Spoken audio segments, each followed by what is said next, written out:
നമസ്കാരം, ഇൻസൈഡിലേക്ക് സ്വാഗതം. ഇറാൻ ഏത് നിമിഷവും കത്തിച്ചാമ്പലാകും. ഖമനേയിയുടെ മുഖം തന്നെ കത്തിച്ചുകൊണ്ട് പ്രക്ഷോഭകാരികൾ അതിശക്തമായ സമരപരിപാടികൾ ആസൂത്രണം ചെയ്യുമ്പോൾ നിങ്ങൾ സമാധാനമായിരിക്കൂ, ഇറാനെ കത്തിക്കുന്ന ജോലി ഞങ്ങൾ ഏറ്റെടുത്തുകൊള്ളാമെന്നാണ് ട്രംപ് പറയുന്നത്.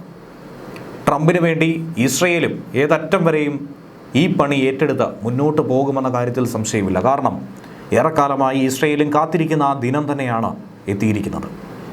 ഈ ഘട്ടത്തിൽ പോലും അമേരിക്കയെ വെല്ലുവിളിച്ചുകൊണ്ട് അയത്തുള്ള അലി ഖമേനിയും അതുപോലെ തന്നെ ഇറാൻ ഭരണാധികാരികളും രംഗത്ത് വരുന്നു. അമേരിക്കയെ ചുട്ട് ചാമ്പലാക്കുമെന്ന് തിരിച്ചു വെല്ലുവിളിക്കുന്നു. ഏത് രീതിയിലാണ് പശ്ചിമേഷ്യയിലെ യുദ്ധ സാഹചര്യം ഉടലെടുക്കുന്നത് എന്നുള്ളത് ഇനി കണ്ടറിയേണ്ടതാണ്. യുദ്ധസാമഗ്രികളൊക്കെ തന്നെ ലണ്ടനിലേക്കും അതുപോലെ തന്നെ പശ്ചിമേഷ്യൻ അമേരിക്കൻ ബേസുകളിലേക്കുമൊക്കെ എത്തിച്ച ഈ ഘട്ടത്തിൽ ഇനി എന്തും ഏത് നിമിഷവും ഈ മണിക്കൂറുകളിൽ സംഭവിക്കുമെന്ന കരുതി തന്നെയാണ് മുന്നോട്ട് നീങ്ങുന്നത്. സർക്കാർ വിരുദ്ധ പ്രതിഷേധങ്ങൾ കത്തിയാളിപ്പടരുന്നതിനിടയിലാണ് ഇറാനിൽ നടത്തുന്ന അമേരിക്കയുടെ ഇടപെടലിനെ വിമർശിച്ചുകൊണ്ട് ആ സാധ്യതകളെക്കുറിച്ച് മുൻകൂട്ടി കണ്ട് ഇറാൻ തന്നെ മുന്നറിയിപ്പ് നൽകുന്നു. ഈ ഘട്ടത്തിൽ അതീവ ജാഗ്രത പാലിക്കുന്നത് ഇസ്രയേൽ തന്നെയാണ്. ഇറാൻ ഭരണകൂടത്തിനെതിരെ പ്രതിഷേധിക്കുന്നവർക്ക് അമേരിക്ക എല്ലാവിധ പിന്തുണയും അർപ്പിച്ച് കഴിഞ്ഞു. പ്രസിഡന്റ് ഡൊണാൾഡ് ട്രംപ് വീണ്ടും അത് ആവർത്തിച്ച് രംഗത്ത് വന്നു. പ്രക്ഷോഭകാരികൾക്ക് നേരെ ആക്രമണം നടത്തിയാൽ, വെടിവെച്ച് വീഴ്ത്താൻ നോക്കിയാൽ അവർക്ക് ആയുധമടക്കം വിതരണം ചെയ്യാൻ അമേരിക്ക മുന്നിട്ടിറങ്ങുമെന്നാണ് ട്രംപിൻ്റെ പ്രഖ്യാപനം. ആ പശ്ചാത്തലത്തിലാണ് ഇസ്രയേൽ കൂടി ജാഗ്രത പുലർത്തിയിരിക്കുന്നത്. അമേരിക്ക ആക്രമിച്ചാൽ ഇസ്രയേലിലെ അമേരിക്കൻ താവളങ്ങളെ തകർക്കുമെന്നാണ് ഇറാൻ്റെ മുന്നറിയിപ്പ്. കാര്യങ്ങൾ വ്യക്തമാണ്. അതായത് അമേരിക്കയെ ആക്രമിക്കുക, അതോടൊപ്പം തന്നെ ഇറാൻ്റെ ബദ്ധവൈരിയെ തീർക്കുക എന്ന ലക്ഷ്യം ഒരേ സമയം തന്നെ നിറവേറ്റാൻ സാധിക്കും. അതുകൊണ്ട് തന്നെയാണ് ഇസ്രയേൽ വളരെ ജാഗ്രതയോടുകൂടി ഈ വിഷയത്തെ നോക്കിക്കാണുന്നത്. ഇനിയിപ്പോൾ തങ്ങൾക്ക് നേരെയുള്ള ഏത് തരത്തിലുള്ള ആക്രമണത്തിനും തിരിച്ചടി ഉണ്ടാകുമെന്ന് ട്രംപിന് ഇറാൻ മുന്നറിയിപ്പ് നേരത്തെ നൽകിയതായിരുന്നു. ഇസ്രയേലും മേഖലയിലെ അമേരിക്കൻ സൈനിക ആസ്ഥാനങ്ങളെയും ഒക്കെ തന്നെ ഇറാൻ ലക്ഷ്യം വെച്ച് കഴിഞ്ഞുവെന്ന് തന്നെയാണ് മനസ്സിലാക്കാൻ കഴിയുന്നത്. സ്പീക്കർ മുഹമ്മദ് ബക്കുൽ ഖാലിബാഫ് പാർലമെൻറ്റിൽ തന്നെ ഇവയെ ലക്ഷ്യം വെച്ച് കഴിഞ്ഞുവെന്ന് വ്യക്തമാക്കിയതാണ്. രാജ്യത്തിപ്പോൾ സംഭവിച്ചുകൊണ്ടിരിക്കുന്ന പ്രക്ഷോഭങ്ങളെക്കുറിച്ച് ചർച്ച ചെയ്യാൻ ഞായറാഴ്ച വിളിച്ചു ചേർത്ത പാർലമെൻറ്റ് സമ്മേളനത്തിലായിരുന്നു സ്പീക്കർ ഇക്കാര്യം വ്യക്തമാക്കിയത്. അതിന് പിന്നാലെ തന്നെയാണ് ഇസ്രയേലും നിതാന്ത ജാഗ്രത പാലിക്കുന്നത്. രാജ്യത്തെ പരമോന്നത നേതാവ് ആയത്തുള്ള ഖമനേയിയുടെ ഭരണത്തിൽ നിന്നും ഇറാനെ ഏത് വിധേനയും മോചിപ്പിക്കുക, അതിനാവശ്യമായിട്ടുള്ള സഹായങ്ങൾ അമേരിക്ക നൽകും, അതിന് തയ്യാറാണെന്ന് ട്രംപ് തന്നെ അദ്ദേഹത്തിൻ്റെ സാമൂഹിക മാധ്യമ പ്ലാറ്റ്ഫോമിൽ ട്രൂത്ത് സോഷ്യൽ കുറിച്ചിട്ടുണ്ടായിരുന്നു. ഇറാൻ മുൻപെങ്ങുമില്ലാത്ത വിധം സ്വാതന്ത്ര്യത്തിലേക്ക് എത്തി നോക്കുന്നു എന്നാണ് ട്രംപ് ചൂണ്ടിക്കാണിക്കുന്നത്.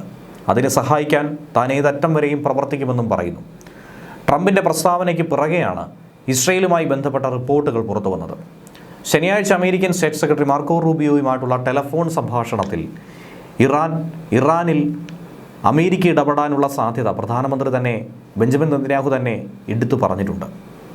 ഏത് സമയവും അത് നമുക്ക് പ്രതീക്ഷിക്കാമെന്നാണ് അദ്ദേഹം ചൂണ്ടിക്കാട്ടിയത്. ഈ ഘട്ടത്തിൽ ഈ പ്രതിഷേധങ്ങൾ ആർത്തിരമ്പുമ്പോൾ ഇറാനിലേക്ക് ഇടപെടാൻ ഇസ്രയേൽ തയ്യാറല്ല, ഇസ്രയേലിന് അധികം താല്പര്യമില്ല എന്നാണ് റിപ്പോർട്ട് പുറത്തു വരുന്നത്. അവരുടെ ആഭ്യന്തര വിഷയം അവർ തമ്മിൽ കലഹിച്ച് തീരട്ടെ, അതിനുശേഷം വേണമെങ്കിൽ മറ്റൊരു ഇടപെടൽ നടത്താമെന്നാണ് മൊസാദിൻ്റെ ഭാഗത്തു നിന്നും രഹസ്യാന്വേഷണ വിഭാഗങ്ങളുടെ ഭാഗത്തു നിന്നും ലഭിച്ചിരിക്കുന്ന മുന്നറിയിപ്പ്. ഭരണകൂടത്തിനെതിരായിട്ടുള്ള പ്രതിഷേധങ്ങൾ കനത്തു വരുന്നു. മരണസംഖ്യ 200 പിന്നിട്ടിരിക്കുന്നു. ടെഹ്റാനിലെ 6 ആശുപത്രികളിൽ നിന്ന് മാത്രമുള്ള കണക്ക് പരിശോധിക്കുമ്പോഴാണ് ഇത് മനസ്സിലാക്കേണ്ടത്. ഭൂരിഭാഗവും വെടിയേറ്റ് കൊല്ലപ്പെട്ടിരിക്കുന്നു. ആളുകളെ വെടിവെച്ച് കൊലപ്പെടുത്തുന്ന ഒരു ഭരണകൂടത്തിന് കീഴിൽ എങ്ങനെയാണ് ഇനി മുന്നോട്ട് നീങ്ങുക? മനുഷ്യാവകാശ സംഘടനകൾ കുറഞ്ഞ മരണസംഖ്യയാണ് ഇതിനോടകം റിപ്പോർട്ട് ചെയ്തത്. ഈ സമീപ വർഷങ്ങളിലെ ഏറ്റവും വലിയ ജനകീയ പ്രക്ഷോഭം ഇറാനിൽ ഇപ്പോൾ സർക്കാരിനെതിരെ നടന്നുകൊണ്ടിരിക്കുന്നു. പ്രതിഷേധിക്കുന്ന ജനങ്ങൾക്ക് നേരെ നടപടിയെടുത്താൽ ശക്തമായ ഭാഷയിൽ തന്നെ ഇടപെടുമെന്ന് ട്രംപും അന്ത്യശാസനം നൽകി കഴിഞ്ഞിരിക്കുന്നു. ഇതുതന്നെയാണ് കാര്യങ്ങൾ അന്താരാഷ്ട്ര ശ്രദ്ധയിലേക്ക് എത്തിച്ചത്. രാജ്യത്തെ പ്രതിഷേധം ആളിക്കത്തിക്കുന്നതിന് പിന്നിൽ അമേരിക്കയാണെന്നാണ് ഇറാൻ നിലപാട് സ്വീകരിച്ചത്, നിരന്തരം ആരോപിക്കുന്നത്. പ്രതിഷേധങ്ങൾ അടിച്ചമർത്താൻ ശ്രമിക്കുന്നതിൻ്റെ ഭാഗമായി ഭരണകൂടത്തിൻ്റെ നീക്കങ്ങളിൽ 116 പേർ മരിച്ചെന്നാണ് മനുഷ്യാവകാശ സംഘടനകളുടെ കണക്കും. ഇൻ്റർനെറ്റ് വിലക്കിയത് കൊണ്ട് തന്നെ രാജ്യത്തിനകത്തുള്ള വിവരങ്ങളൊന്നും പുറത്തു വരുന്നില്ല. തങ്ങളോട് കളിക്കാൻ നിൽക്കരുത്, ഇതുവരെ 2600-ലധികം ജനങ്ങളെ തടങ്കലിലാക്കിയെന്നാണ് അമേരിക്ക ആസ്ഥാനമായി പ്രവർത്തിക്കുന്ന മനുഷ്യാവകാശ സംഘടനയായ human rights activist news agency പറഞ്ഞത്. കലാപം അടിച്ചമർത്താൻ വ്യാഴാഴ്ച രാത്രി മുതൽ രാജ്യത്തെ മൊത്തം ഇൻ്റർനെറ്റും ഫോൺ കണക്ഷനുകളുമൊക്കെ ഭരണകൂടം അവസാനിപ്പിച്ചു. സാമ്പത്തിക പ്രതിസന്ധിയെ തുടർന്ന് ആരംഭിച്ച പ്രതിഷേധമാണ് പിന്നീട് ഭരണകൂട വിരുദ്ധ പ്രക്ഷോഭമായി മാറിയത്.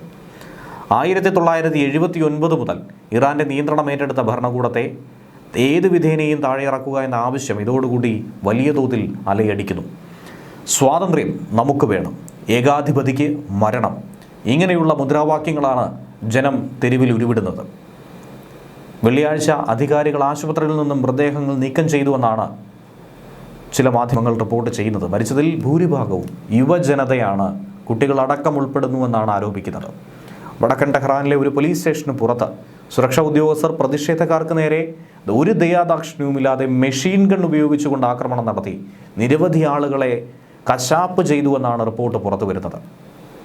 മുൻപെങ്ങുമില്ലാത്ത വിധത്തിൽ തന്നെയാണ് ജനം ഈ വിപ്ലവത്തെ നിലവിലേറ്റെടുത്തിരിക്കുന്നത്. ഒരു തരത്തിലും പിന്നോട്ടില്ല എന്ന് അടിയുറച്ചു പറയുന്നു. ഇറാൻ സ്വാതന്ത്ര്യത്തിന് അടുത്തെത്തി നിൽക്കുന്നുവെന്നാണ് ട്രംപും പറയുന്നത്. ട്രംപിനോട് കളിക്കാൻ നിൽക്കരുതെന്ന് സ്റ്റേറ്റ് ഡിപ്പാർട്ട്മെൻറ്റ് മുന്നറിയിപ്പും കൊടുത്തു.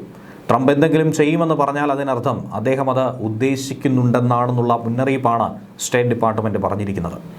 ഇറാൻ അമേരിക്കയുടെ റഡാറിൽ തന്നെയാണ്. രാജ്യത്ത് ഇൻ്റർനെറ്റ് വിലക്കിയെങ്കിലും സ്റ്റാർലിങ്ക് ഉപഗ്രഹ ട്രാൻസ്മിറ്ററുകൾ വഴി ഓൺലൈനിലൂടെ വീഡിയോകൾ പങ്കുവയ്ക്കപ്പെടുന്നു. പുറത്തുവരുന്ന ചിത്രങ്ങളും വീഡിയോ ദൃശ്യങ്ങളും അങ്ങനെ തന്നെയാണ്. വടക്കൻ ടെഹ്റാനിലെ പുനാക് മേഖലയിൽ നിന്നുള്ളവയിൽ സമാധാനപരമായി നിരവധി ആളുകൾ തെരുവിൽ പ്രതിഷേധിക്കുന്നു.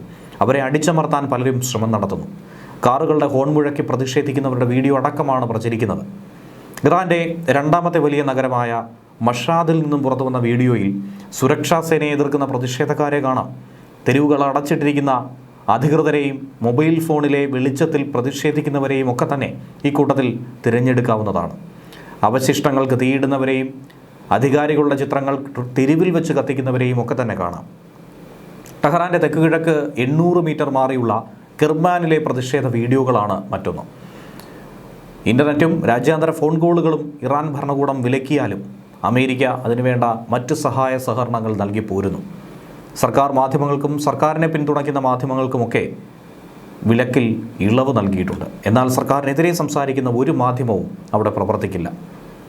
ഇറാനിൽ അമേരിക്ക നടത്തുന്ന ഈ സൈനിക ഇടപെടൽ ഒരുപക്ഷെ അടുത്ത ദിവസങ്ങളിൽ കാണാമെന്നാണ് ഇസ്രയേൽ അനുമാനിക്കുന്നത്. അതീവ ജാഗ്രത പുലർത്തുന്നു. ശനിയാഴ്ച പ്രധാനമന്ത്രി Benjamin Netanyahu American state secretary Marco റൂബിയോയുമായി ഫോണിൽ ആശയവിനിമയം നടത്തിയിരുന്നു. ഇറാനിൽ അമേരിക്കൻ ഇടപെടൽ നടത്തി കഴിഞ്ഞാൽ പിന്നീടുണ്ടാകുന്ന സംഭവവികാസങ്ങളെപ്പറ്റിയാണ് ഇരുവരും സംസാരിച്ചത്. അമേരിക്ക ഇറാനെ ആക്രമിച്ചാൽ ഇറാൻ ഉറപ്പായും ആക്രമിക്കുന്നത് ഇസ്രയേലിനെ ആയിരിക്കും. ഒരു പ്രത്യാക്രമണം ഉറപ്പായും പ്രതീക്ഷിക്കേണ്ടതാണ്. അതിനെങ്ങനെ തയ്യാറെടുക്കാം എന്ന കാര്യം തന്നെയാണ് ഇസ്രയേൽ കണക്ക് കൂട്ടുന്നത്. പൊതുജനങ്ങളുടെ രോഷത്തോടൊപ്പം അമേരിക്കയുടെ ഭീഷണികൾക്കും മറുപടി പറയേണ്ട സാഹചര്യമാണ് ഇറാൻ ഉണ്ടായിരിക്കുന്നത്.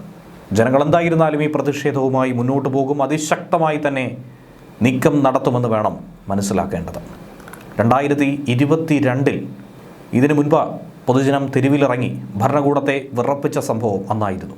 ശിരോവസ്ത്രം ധരിക്കാത്തതിൻ്റെ പേരിൽ പോലീസ് അറസ്റ്റ് ചെയ്ത മഹ്സ അമീനി എന്ന യുവതി കസ്റ്റഡിയിൽ വെച്ച് ക്രൂരമായി കൊല ചെയ്യപ്പെട്ടതിനെ തുടർന്നുണ്ടായ ദേശീയ പ്രതിഷേധം, അതിനുശേഷമുള്ള ഏറ്റവും വലിയ പ്രക്ഷോഭമാണ് ഇന്ന് ഇറാൻ കണ്ടുകൊണ്ടിരിക്കുന്നത്.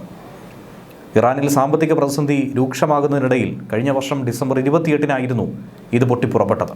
ഇറാൻ്റെ കറൻസി ആയിട്ടുള്ള റിയാൽ അമേരിക്കൻ ഡോളറിനെതിരെ എക്കാലത്തെയും താഴ്ന്ന നിലയിലേക്ക് കൂപ്പുകുത്തി. വ്യാപാര സമൂഹം പ്രതിഷേധവുമായി രംഗത്തെത്തി. ആദ്യം സാമ്പത്തിക പ്രതിഷേധമായിരുന്നുവെങ്കിൽ, പ്രശ്നങ്ങളായിരുന്നുവെങ്കിൽ പിന്നീടത് രാഷ്ട്രീയ വിഷയങ്ങളിലേക്ക് മാറുകയായിരുന്നു. News desk Malabar times.